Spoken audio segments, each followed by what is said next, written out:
Elle domine le village, mais depuis près de 2 ans, elle a revêtu un habit blanc, synonyme de travaux importants.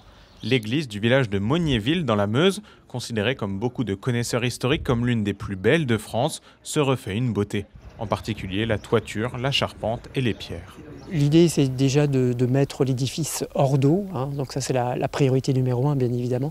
Et deuxièmement, c'est évidemment de respecter l'histoire du monument, utiliser les mêmes techniques, les mêmes matériaux. Le cœur du chantier, c'est vraiment de la restauration monument historique, avec des entreprises qualifiées, avec un savoir-faire très particulier. Après une première tranche de travaux bouclée en décembre 2024, le chantier est aujourd'hui recentré sur la nef et sa charpente, un travail de fourmi pour repérer les bois médiévaux les plus fragiles. Ça se traduit par des fuites de couverture, donc des éléments qui sont pourris, des éléments aussi qui sont fragilisés par des attaques d'insectes également.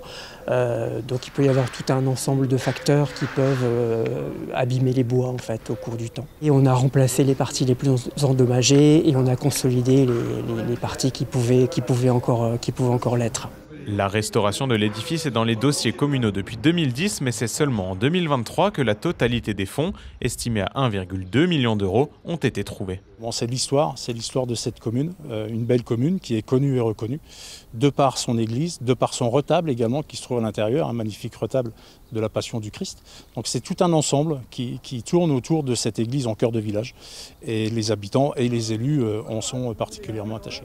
Malgré des retards qui s'accumulent, tous les acteurs espèrent revoir rapidement l'église Saint-Rémy sans ses échafaudages. Donc pressé, oui, autant que les habitants, puisque effectivement les cloches ne sonnent plus non plus depuis 2 ans et demi. Une inauguration sera prévue normalement avant la fin du mandat, sait-on jamais.